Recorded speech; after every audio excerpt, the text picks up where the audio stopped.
Ikaze kuri Ndabaga TV, urubuga rw'ibitekerezo n'amakuru. Nge turi kumwe ndi Constance Mutimukeye. Mbere yo gutangira reka mbisabire. Ushobora gukanda kuri subscribe, ugakanda kuzogera, kuri like, share, kandi ugatanga n'igitekerezo cyanyu. Mbibutsa ko mushobora kunyandikira kuri adresse email byageze kwa ndabaga@gmail.com. Nyuma y'umwaka w'1994 ingabo zari zigize APR, inyeshyamba za FPR Inkotanyi zafashe igihugu maze zishyiraho umutwe w'ingabo wari ugizwe ahanini n'abasirikare batakandagiye mu ishuri. Icyabo kikaba kwica, kwiba no kumenesha uwo batungiwe agatoki wese, hatitawe ku cyo ashinjwa n'ukimushinja. Muri iki kiganiro twatugiye kureba uko ababohoye baboshywe, inzirabwoba zasimbuwe n'inzirabwenge.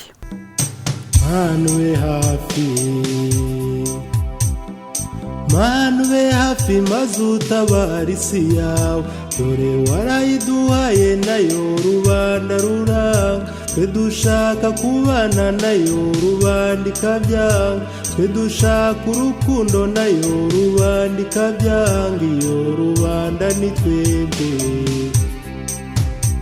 Izo ngabo nshya kuko zitari zishoboye kwitekerereza, hadutse imvugo igira iti afande anapanga, bivuze ngo umuyobozi aratekereza, abasirikare bagashyira mu bikorwa nta kubitekerezaho.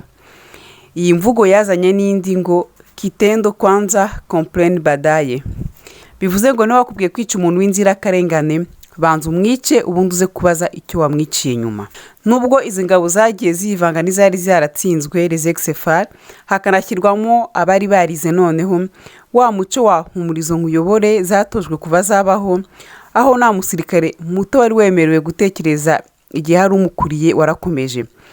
Ibi rero nta kabuza byo gukora ibintu, niyo byaba bibi utabanje gutekereza, nta handi byari kugeza u Rwanda uretse mu rwobo rubi rutigeze rubaho. Ababirebera hafi badukanye imvugo igira iti inzirabwoba za Habyarimana zasimbuwe n'inzirabwenge za Kagame.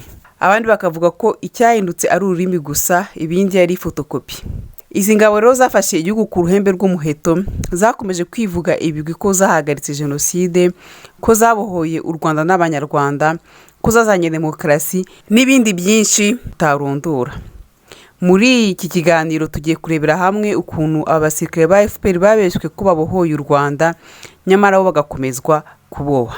Imikorere, imiterere n'inzego za gisirikare birabushye. Mu rwego rwo kuboha neza abasirikare ba FPR bashyiriweho amategeko akarishye kandi ateye ubwoba ku buryo buri wese uyasomye ahinda umushyitsi bitewe n'ibyakubiyemo. Hashyizweho itegeko nimero 10/2011 zo ku itariki ya 13 z'ukwezi kwa gatanu umwaka 2011 rigena inshingano, imiterere n'ububasha by'ingabo z'u Rwanda, rigizwe n'ingingo 29 zahamura abasirikare ndetse n'iteka rya Perezida w'u Rwanda nimero 33/01 ryo ku itariki ya 3 Nzeri umwaka 2012 rigena imiterere n'inshingano zihariye bya buri cyiciro mu bigize ingabo z'u Rwanda, rigizwe n'ingingo 53 zishingiye ku iterabwoba. Aya mategeko yose yafungiye abasirikare mu kabati, urufunguzo bararujugunya. Ubundi abazi iby'amategeko nuko arutana, bazi neza ko iteka rya perezida riri munsi y'itegeko risanzwe rikarishingiraho ariko ritarivuguruza. Nukuvuga ko nta ngingo n'imwe y'iteka rya perezida igomba kuvuguruza itegeko, kuko yose abashingiye ku itegeko nshinga ari naryo risumba ayandi yose mu gihugu, ariko ay'abasirikare yo nasanzwe. Itegeko kimwe n'iteka rya perezida yose asinywa na Perezida wa Repubulika afatanyije na Minisitiri w'Intebe, akakirwa ndetse agashyirwaho ikirango cya Repubulika na Minisitiri w'Ubutabera. Aha rero ntibyumvikana ukuntu abaminisitiri b'intebe babiri, Bernard Makuza wasinyiye ku itegeko na Pierre Damien Habumuremyi wasinyiye ku iteka rya perezida, ku birebana n'ingabo bavuguruzanyije bigatuma iteka rya perezida rijya hejuru y'itegeko kandi bitabaho. Igisobanuro kiroroshye. Abaminisitiri b'intebe bose bagabirwa imyanya na perezida wa repubulika kuko wemeye ko ari mu kiswe ubwoko bw'abahutu badafite icyo bishe n'icyo bakijije. Iyo bamaze kugera mu nshingano bahatirwa gusinya ibije byose batitaye ku ngaruka bizagira ku bagenerwabikorwa.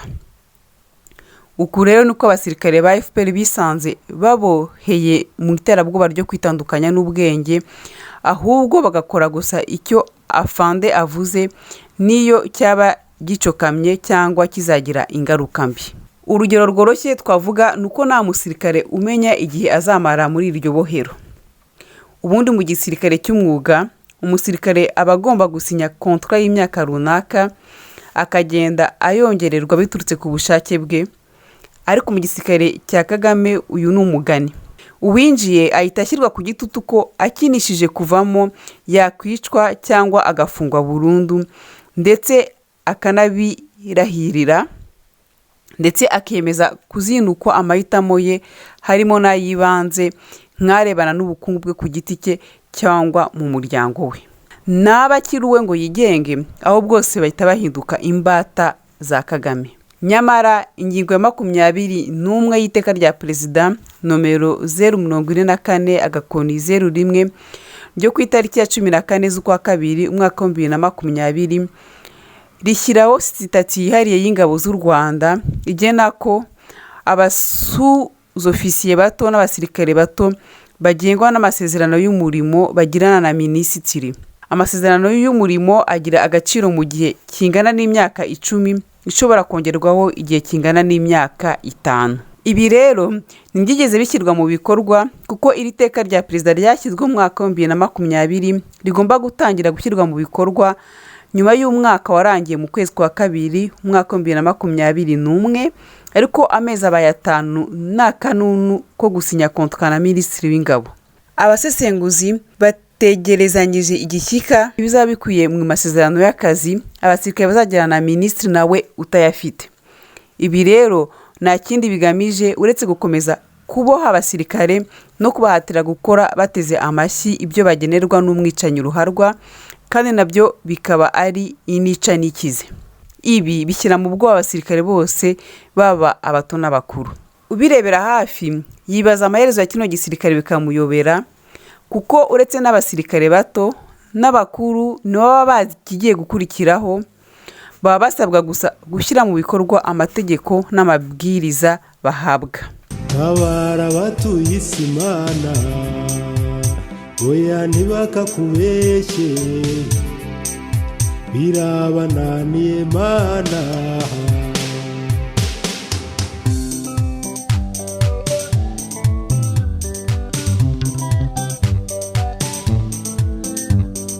Naburyo bareba bicaye baseka, iyo bicaye baseka iryinyo riguma kurindi, babeshyana cyane ukagira ngo baranezerewe, urabimenye Mana. Aha turi ni kuri Ndabaga TV, reka twongere kwibutsa gukora subscribe niba mutarayikora, kuduha like, gutanga ibitekerezo byanyu no kuza gusangiza abandi iki kiganiro niba mwagikunze. Tugiye guhita tureba uko amahitamo ubukungu ku musirikare amuboshye. Nta hantu na hamwe hagaragara mu mategeko agenga igisirikare cya Kagame banki umusirikare agomba guhemberwamo. Nyamara mu rwego rwo kuboha abasirikare byeruye no kwagira ingaruzwa muheto, bose bahatirwa kunyuza amafaranga muri banki yashyizweho n'ibikomerezwa biri hafi ya Kagame yitwa Credit and Saving Society. Ibi rero ni agahomamunwa kuko ubundi muri sosiyete cyangwa koperative abanyamuryango bose bagomba kugira imigabane ingana ndetse bakazagabana inyungu ku buryo bungana. Nyamara CSS ni banki y'ubucuruzi yashyizweho n'agatsiko k'abantu bakeya bayibonamo inyungu z'umurengera. Abasirikare bagatungwa n'utwo basigarijwe n'ibyo bikomerezwa. Nyamara nibita ku mushahara w'inica n'ikize nawo ubaboshye. Nta musirikare n'umwe wahirahira ngo afunguze konte mu yindi banki. Ibi bituma umutungo w'umusirikare uba uzwi n'ubishaka wese, kuko iyo agiye guhembwa bakamubaza ati tuguha angahe, ahita asubiza ngo yose. nyamara ugasanga atarenze amafaranga 10,000 kuko baba baramukase inguzanyo yahatiwe gufata, ayo kwivuza, amafaranga yo gufasha ikipe ya APR FC, umusanzu wa FPR n'ibindi. Harya uyu musirikare azizigamira anateganyiriza amashuri y'abana be ate? Araboshye. Izamurwa mu ntera no mu mapeti birababoshye. Ibisirikare byose ku isi bigira uburyo umusirikare ashobora kuzamurwa mu ntera agahabwa amapeti yisumbuye cyangwa izindi nshingano. Muri rusange habaho uburyo bubiri bwo kuzamura mu mapeti abasirikare. Ubwa mbere ni ukubazamura bitewe n'igihe runaka bamazemo. Ubwa kabiri ari nabwo bukoreshwa mu Rwanda ni ukubazamura bitunguranye. Uburyo rero bwa kabiri bushingira ku byo umusirikare yakoze ku giti cye cyangwa hamwe n'abandi, bigatuma abayobora babatangira raporo yo kuzamurwa. Birumvikana ko abazamurwa baba ari bake cyane, kandi nabwo bigaterwa n'uko ubanye na afande direct wawe. Iyo mubanye nabi ushobora kuzasazira kuri private cyangwa corporali, abo mwinjiriye rimwe barabaye ba koloneli na ba generali. Ibi rero byo kubaho umusirikare atazi igihe cya nyacyo azazamurirwa bimubohera muri iki gisirikare cy'umwicanyi wabigize umwuga, kabone niyo yapfa azapfa kiboshye. Ese umusirikare usezerewe agenerwa iki, abaho ate? Mu itegeko n'iteka rya perezida bigenga abasirikare twavuze haruguru, nta na hamwe bavuga ko umusirikare usezerewe hari icyo ahabwa. Ingingo ya 21 y'itegeko ryavuzwe haruguru igena komite y'imyitwarire mu ngabo, nyamara nta na rimwe arumvikana umusirikare yirukanye cyangwa byarenganuye. Umusirikare utishimiwe na FPR asezererwa nta neguza nta nimerekeza, ubuzima bwe bukarangira muri gereza cyangwa mu buzima bubi bukabije, kuko nta kindi aba yaratojwe uretse kwica kugeza no kuba atariho urubanza. Arindwa asezererwa akiboshye, agakomeza kubowa kugeza apfuye, kuko aba yarabayeho mu bwoba bukomeye. Iyo ageze hanze nabasha kubana n'abandi, usanga yarahisemo kuba ikihebe cyangwa akiyahuza ibiyobyabwenge ngo arebe ko yabona ibitotsi. Kubera rero gutinya imibereho mibi ya nyuma y'igisirikare, usanga nta musirikare n'umwe uba akitekerezaho, ahubwo baba barabaye ibihahamuke, biteguye kwica no kugira nabi uwo bategekwa wese.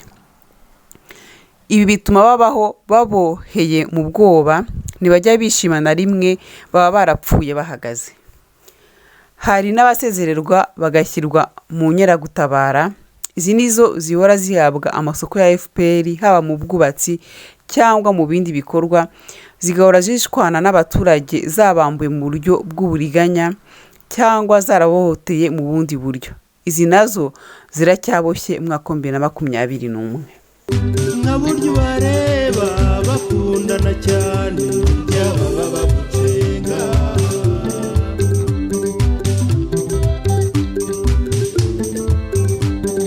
Nka buryo bareba bakereye ibirori, ntibajya kubishima ahubwo bajya kubisenya, bagaragaza ubwibone bakanegura abandi.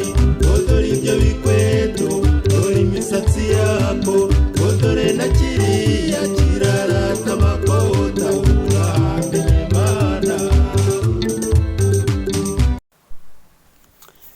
Reka dute tujya ku ngingo ikurikira. Ese umusirikare umugaye burundu cyangwa ushaje bigenda bite?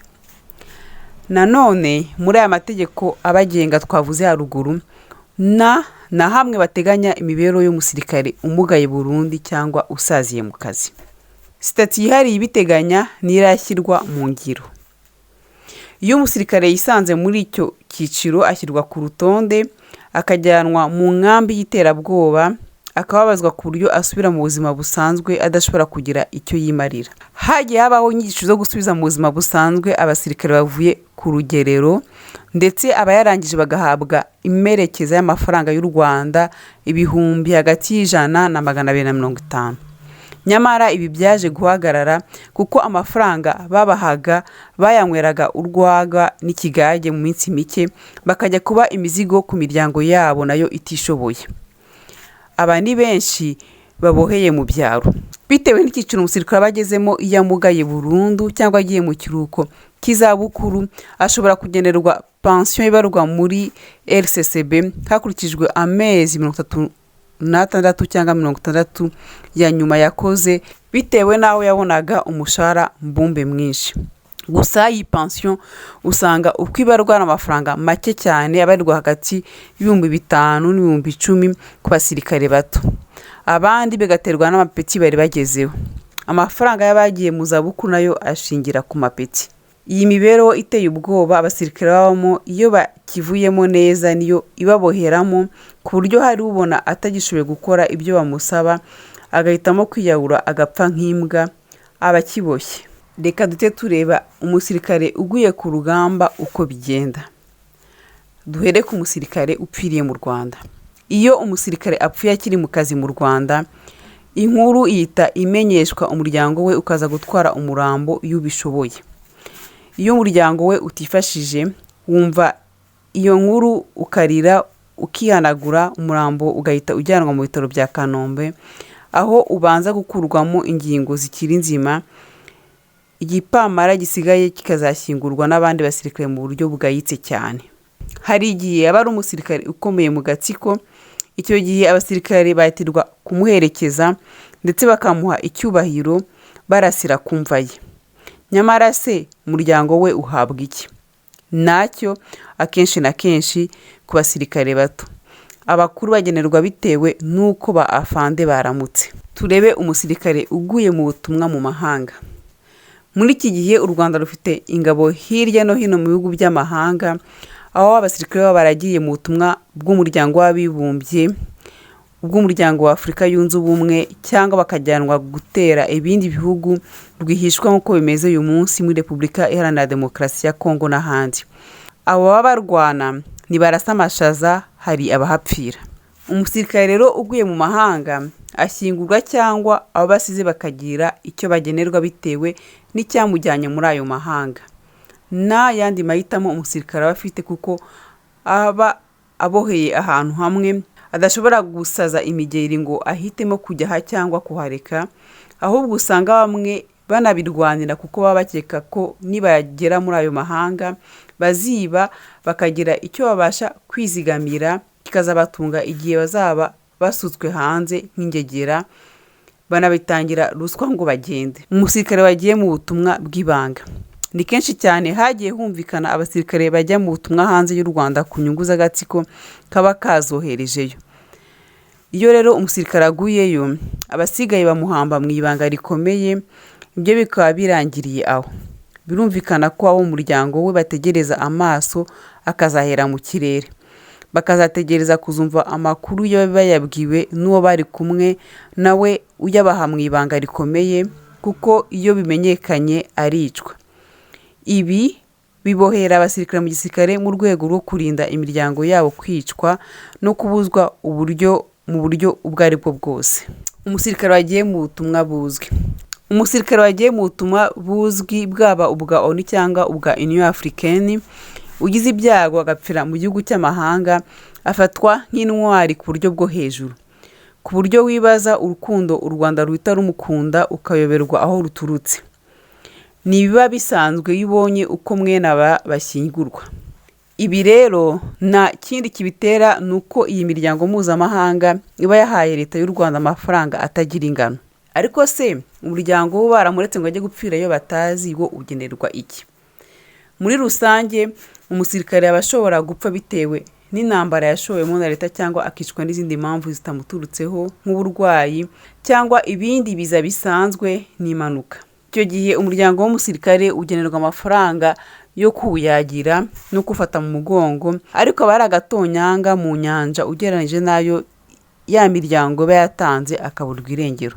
Urugero twavuga, umusirikare muzima uvuye mu butumwa bwa UN agahabwa ishimwe ringana n'amadolari 1000, aba agomba gutwara amadolari 600, andi 400 agahabwa agatsiko karangajwe imbere na General James Kabarebe. Amarengero yayo nawe ujye uyamenya. Ayo mafaranga kandi anyuzwa muri CSS, agakatwa imisoro ishyirwaho n'akagatsiko kayishinze. ku buryo n'ubundi agera ku musirikare aba ari make cyane. Aha twahita twumva neza ingano y'amafaranga azagera ku muryango mu rwego rwo kuyagira. Nyamara abasirikare usanga baboheye muri urwo ruziga rwo kurwanira kujya hanze, kuko baba bumva n'utwo duke bagumye mu Rwanda batatubona. Aha rero bigaragaza neza ko baboshye, kuko nubwo haba hari uteganya kurwara, iyo bavuze kujya hanze arabisubika akabigasekwa nk'akeza. nka buryo bareba bagiye mitingi arazinduka cyane, yavuga rero yavuga ukuri kuzima bose bakamukwena, yavuga ibyabamara ngo amashyi y'urufaya ingoma zikarangira ngo yegwaho, nyuma wamenya ibyabo mana amarira agatemba. Tugana ku musozo w'iki kiganiro, mu gihe mu bitangazamakuru byinshi haba mu Rwanda no mu mahanga nta kindi birimo kuvuga uretse isabukuru y'imyaka 27 bavuga ko bamaze babohoye u Rwanda, hakwiye gutekerezwa ukuntu abasirikare ba FPR nabo babohorwa, kuko bigaragara ko ibikibaboshye ari byinshi cyane. Kubabohora ni byoroshye ubwo baba batabigizemo uruhare. Ntibyumvikana ukuntu umusirikare uzi icyo akora, akamenya ahagana naho aganisha igihugu, yakomeza kuboherwa ahantu ubwe yakwivana akoresheje intwaro zavuye mu misoro y'abaturage.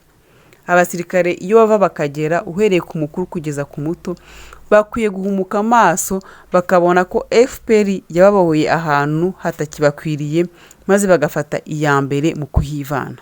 Nta kindi cyaca ingoyi zikiboshya abasirikare ndetse n'abaturage uretse guhagurukira rimwe, hakabanza kubaho kumenya gutandukanya izo ngoyi zose zibaboshye, maze bakazicagagura imwe ku yindi, maze u Rwanda rukagera ku mahoro arambye, aho umusirikare cyangwa umusivili babaho mu gihugu giha agaciro ubutabera, ubwisanzure n'uburenganzira bwa muntu.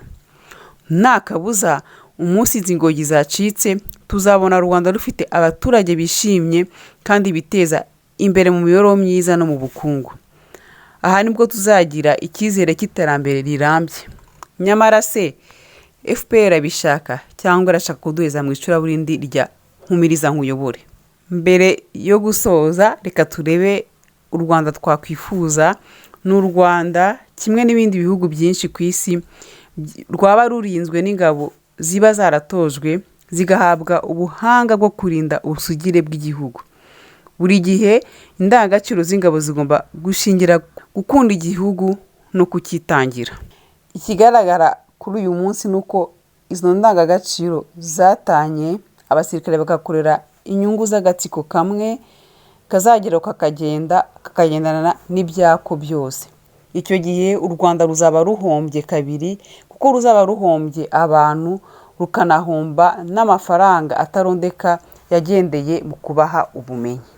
Aha rero ni naho turangirije ikiganiro cy'uyu munsi. Njye wakibagejeho ndi Constance Mutimukeye. Ndashimira abantu bose bamfashije kugitegura. Reka twongere kwibutsa abatarabikora kuduha subscribe, na bamwe mwese no kuza kuduha like no kuza gusangiza abandi ikiganiro na mwagikunze. Murangwe n'amahoro n'urukundo. Imana y'u Rwanda ibane namwe naho ubutaha.